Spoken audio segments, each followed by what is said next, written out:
Good evening, this is Ningoy Kim Khong Sai and you're watching TCN English News Edition. First, the headlines. Imphal West, Thoubal and Bishnupur commandos surrender arms in protest over attack on additional SP. Demand free hand to retaliate. ITLF Women Wing held protest as Israel at the War of Remembrance. News in detail. In the latest development over armed militant attack on additional SP operations of Imphal West, Manipur, the West Imphal police commandos have surrendered their arms in protest and have demanded free hand to retaliate amidst the brewing violence in the state. Sources have confirmed that no arrests have been yet made on the incident. Armed miscreants numbering about 200 coming in vehicles stormed at the residence of the Additional Superintendent of Police, Moirangthem Amit Singh, MPS, son of Dr. M. Kulal Singh of 1K Tokpam Laikai, under Parampat PS of Imphal East District. The armed miscreants vandalized the household properties at the residence. On getting information, additional security forces rushed to the spot.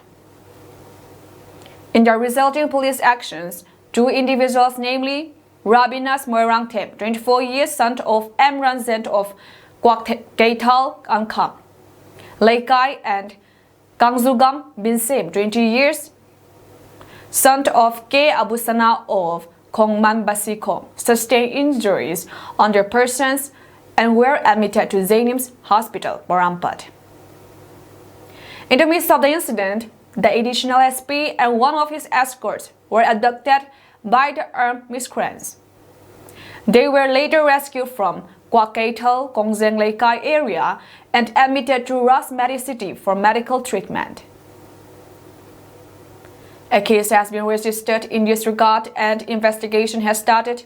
Meanwhile, movement of 341 and 335 vehicles along National Highway 37 and National Highway 2, respectively, with essential items have been ensured. Strict security measures are taken up in all vulnerable locations and security convoy is provided in sensitive stretches in order to ensure free and safe movement of the vehicles. Similarly, Manipur police commandos of Thoubal and Bishnupur districts also laid their arms down in support of the demand to grant free hand to retaliate the illicit actions of the Valley-based arms groups. A total of 140 nakas or checkpoints were installed in different districts of Manipur, both in the hill and the valley, and police detained 212 persons in connections with violations in different districts of the state. The situation turned volatile in the last 24 hours after sporadic incidents of firing and congregations of protesters were reported in Imphal East. As per reports, more than 200 armed miscreants stormed into the residence of additional SP, Imphal West, Moirangthem Amit, and abducted him along with his escort. He was later rescued and admitted to the hospital for treatment. Search operations and area dominations were conducted by security forces in the fringe and vulnerable areas of hill and valley districts, said a report of the India Today Northeast. During the search operations, the following items were recovered: 1 7.65 mm pistol, 1 8 mm bolt action rifle, 1 9 mm CMG with magazine, 3 2-inch mortar shells already fired out, 4 2-inch mortar bombs, 6 number 36 hand grenades, and 1 RS Motorola from Imphal East District. Regarding the fire incident at the residence of additional SP, Imphal West, Moirangthem Amit, MPS, on 27 February 2024, miscreants numbering about 200 coming in vehicles stormed at the residence of the Additional Superintendent of Police, Moirangthem Amit Singh, MPS, son of Dr. M. Kulal Singh of 1K Tokpam Laikai, under Parampat PS of Imphal East District. The armed miscreants vandalized the household properties at the residence. On getting information, additional security forces rushed to the spot. In the resulting police action, 2 individuals, namely Rabinas Moirangtem, 24 years, son of M. Ranjan of Kwakaital Akam Lekai, and Kanjudam Vincent, 20 years, K. Abusana of Kongman, Basikong, sustained injuries on their persons and were admitted to Jainim's Hospital, Parampat. In the midst of the incident, the additional SP and one of his escorts were abducted by the armed miscreants.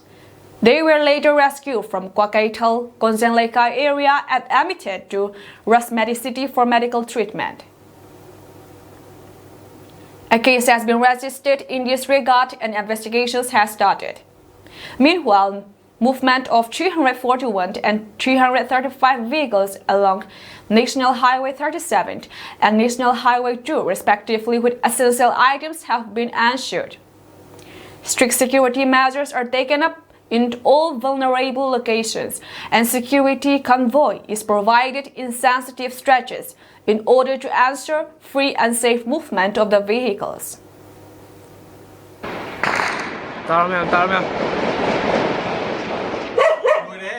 Rồi.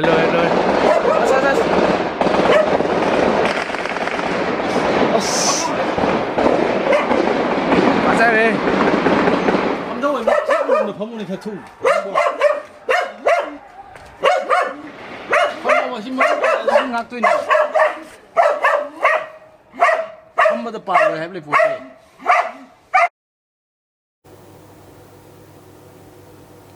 Today at around 11 a.m., the IDLF Women Wing organized a sit-in protest in front of the Wall of Remembrance as usually conducted every Wednesday. The sit-in protest was held due to the non-delivery of justice against the atrocities towards the Kuki Zou people in the ongoing Kuki-Meitei conflict. The state-sponsored genocidal program carried out by the Meitei against the Kuki led to the death of many martyrs including children, elderly persons, women and armless men. The women also gives respect and remembered the martyrs during the programs. The women will continue to sit until the reasonable demands of the Kuki Zou are met by the government. Paoboy Zongloi, Mar Youth Organization president, in his speech said that unity is strength, and we should not have any mindset to divide among ourselves. Every citizen should bear in mind the responsibility as a Kuki Zou citizen. Promoting unity is the duty of every individual, he added. We should all put our efforts and work together for the benefits of our community. Members of the Mizo Upapo who came all the way from Aizawl, Mizoram, also say that they had come all the way from Mizoram to witness their brothers suffering so that they can also bear the pain together with them. They also come to deliver helping hands to the Kuki Zou community in all they can. Lamka is a place with diversity and to represent all sub-tribes of the district Zou united had been founded, he added. They had also come to visit the frontline volunteers who courageously stand on duty at the front lines to defend their land and people. They also handed over Rs 5,000 to the IDLF Women Wing and also promised to extend their helping hands when needs arise again.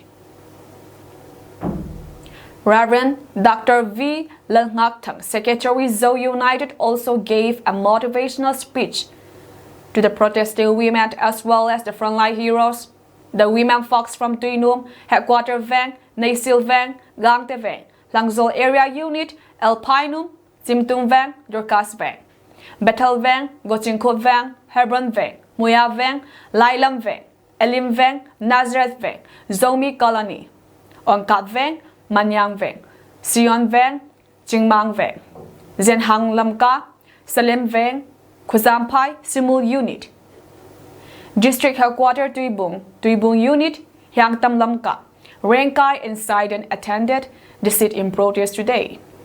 I am Tingney Tim Hokip, a reporter from TCN Network, and today we are here in front of the Wall of Remembrance, Tuibong Peace Ground, and as we can see, the women folks have been gathering here as usual to continue their sit-in protest to show their discontentment and displeasure regarding the justice that has been delivered to the Kuki-Zo people, and also they are sitting here to remember the martyrs who have died, and the women sit here every Wednesday to remember them and give them honor. And as we can see today, the women are gathered in huge numbers wearing black to show that they are mourning over the failed government which failed to deliver them justice and which also fails to give them what they need, and also the government has completely failed to solve the crisis that has been prevalent in the state between the Kuki-Zo and Meitei community. As we can see, the Mizo Upapol have come all the way from Mizoram,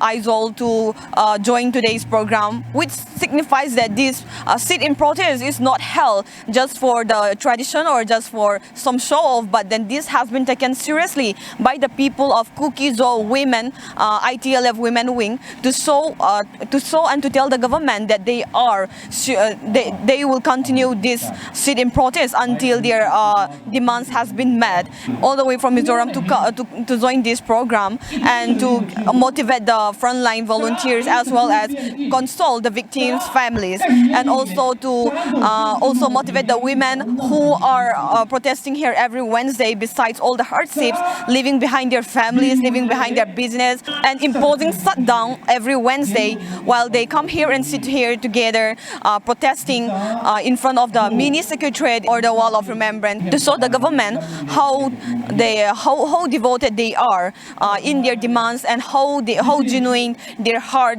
So I would like to ask the government, how long do you want the women folk here to suffer and to organize this sit-in protest? If you give a solution in the earliest, then they can stop this protest and then normalcy can be brought back to the state as well as between the Kukis and the Meiteis as well. So we hope the central government to look into this matter and bring a solution in the quickest, so as to bring back normalcy in everything, in every spheres of life for the people of Kuki-Zo and for the Meiteis as well. Besides from the Mizo Upapol, Mr. Lal Ngok Thang, Secretary Zo United, also come to attend this today Dharna program, and he also shared many valuable words to the front lines, to the women, and also to the victims' family as well. Governor of Manipur, Anusriya Uikir, presented her address in the 5th sessions of 12th Manipur Legislative Assembly, highlighting various progress and development achieved in the last year. Starting her address with law and order and justice delivery in the state, Anusriya said that government has been working tirelessly under challenging circumstances to address various complex issues related to present law and order situations following the violence which started in May 3rd last year. She continued and said that due to violence, 219 people had lost their life, which is very unfortunate. Government shares pains and sorrows of bereaved family. Ex gratia of rupees 10 lakh is being disbursed to the affected families after due verifications. Mortal remains of victims have been handed over to next of kin and last rites performed. To main law and order situations in the state, 192 companies of Central Armed Police Force and 140 columns of Army have been deployed for assisting state security forces, she added. He said that to contain the present crisis, 187,143 persons were detained under preventive detentions and released after due legal formalities. A total of about 10,000 FIRs have been registered till date. Government handed over 29 cases to CBI and 1 to NIA for independent and transparent investigations. 4 FIRs are in the process of transfer to CBI and another 5 FIRs to NIA.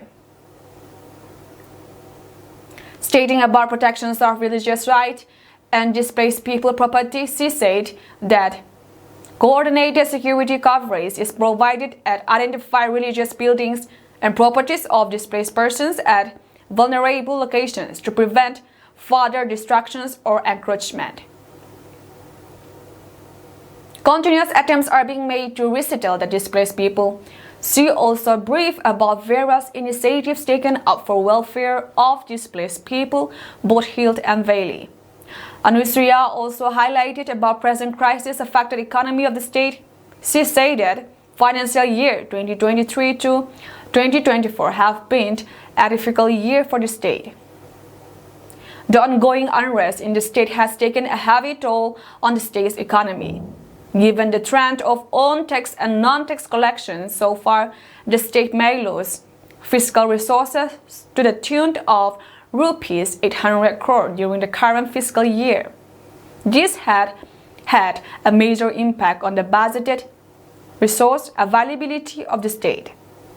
She also shared various developmental projects taken up in many departments such as healthcare, tribal and affairs, and SC and OBC welfare, education, food security, power sector, agriculture, and allied activities, and natural resources, water resources, and management, etc.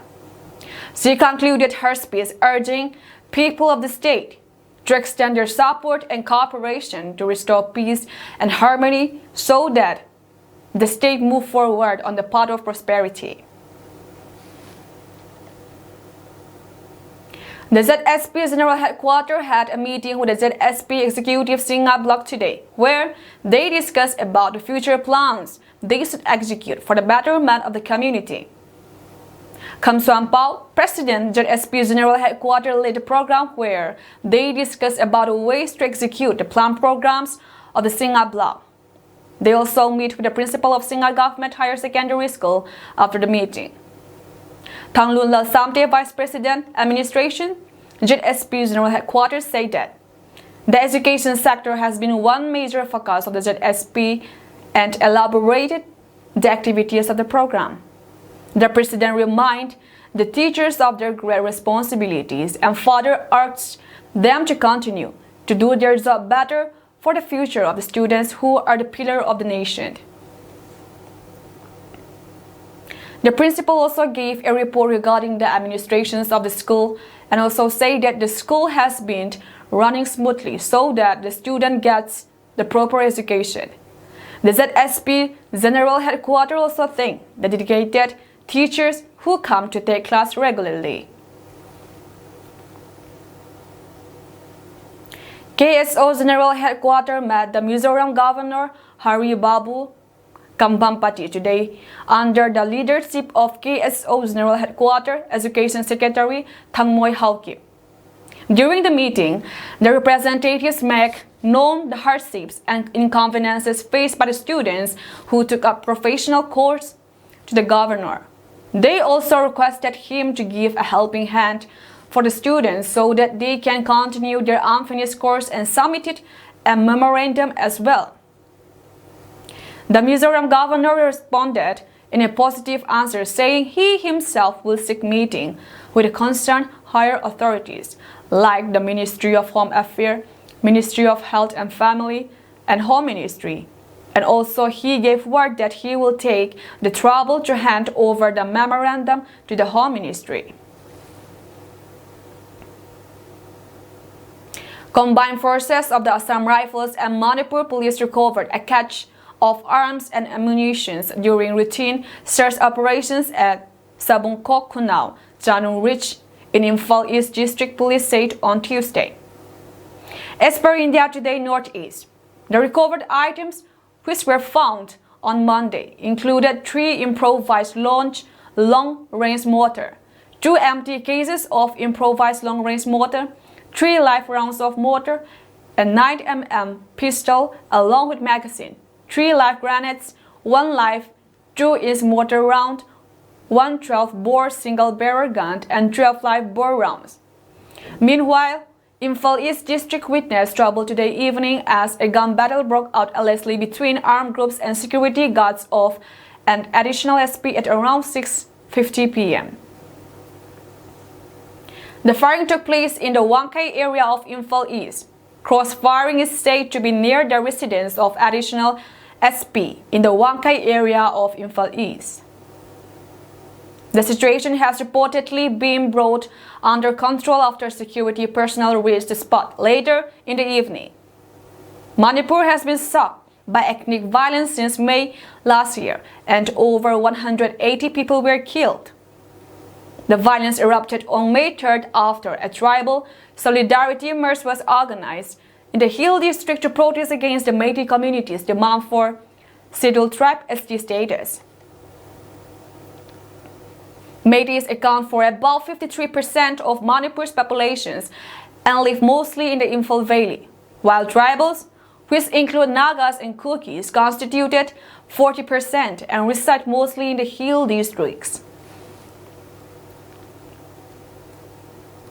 The district and session judges' courts in Tripura have convicted and sentenced 2 persons to life imprisonment for killing their wives. A press release issued from Tripura Police reads that on February 27, Law Division Court of District and Session Judge Khowai District has convicted and sentenced accused person, namely Manojit Sutradhar of Purba Sonatala, Khowai Police Station, to suffer life imprisonment for the commissions of offense punishable under Section 302 IPC. The fact of the case is that on April 12 of 2017 morning, at about 8:10 hours, accused Manojit Sutradhar murdered his wife on demand of dowry. It is pertinent to mention here that the investigating officer, S.I. Bidya Debbarma of Khowai Police Station, thoroughly investigated the case and submitted charge sheet, which subsequently ended in conviction. The press release reads, while on and another case yesterday, only Court of District and Session Judge North District Dharmanagar has convicted and sentenced accused person, namely Swapan Nat, 24 years of Lalzuri under North District, to suffer life imprisonment for the commissions of offense, while his mother to suffer punishable under Section 302 IPC and to suffer rigorous imprisonment for 3 years punishable under Section 498A IPC. The fact of the case is that on 29 December of 2018, in the late night, the one accused, Swapan Nat, murdered his wife. It is pertinent to mention here that the investigating officer, S.I. Rinal Paul of Kanchanpur Police Station, thoroughly investigated the case and submitted charge sheet, which subsequently ended in conviction. The press release added. That's all from us tonight, and we thank you for joining our program.